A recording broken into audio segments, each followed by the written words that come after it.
In Custody Exchange, there are two ways to make a parenting schedule: by customizing a template and by entering visits manually. We're going to use a template, which can save time and give you ideas if you haven't chosen a schedule yet. Click Choose a Template, or if you already have a schedule on this calendar, Add Schedule. First, say when you'll start following this schedule. Then, if you have an end date, enter that too. It'll bring up this option to repeat the schedule each year, say for summer break. If your dates aren't exactly the same every year, you can still click this box and later use one-time changes to adjust. Now let's choose a template. Here, look for the pattern you like best. In the next step, you'll be able to change details like days and times, which parent gets more time, and so on.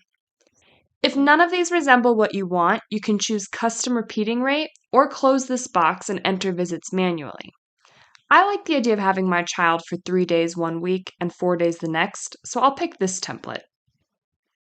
The options you see in this step are based on your template.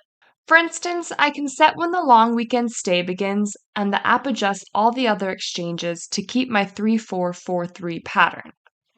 Swap Parents gives me all my co-parents' time and them all my time. Shift Week moves my pattern by 7 days. Now the current week has my 3-day visit instead of my 4-day visit. To adjust other exchanges that repeat, I click Add or Extend a Visit. To make a change that doesn't repeat, wait until you've saved your schedule. Here I can add a brand new visit, or I can extend one by tacking on time to the start or end like I'm doing now. This visit with Dad used to end at 9, and I'm giving him 3 extra hours. It'll repeat every other week. If I wanted it to happen on other days in those same weeks, I'd use these buttons.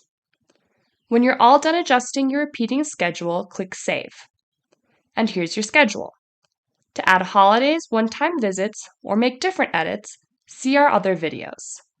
To add another schedule that starts on a different date, click New Schedule. To play with different schedule ideas, you could create a new calendar. And if you have questions, visit custodyexchange.com/help or contact us in the app.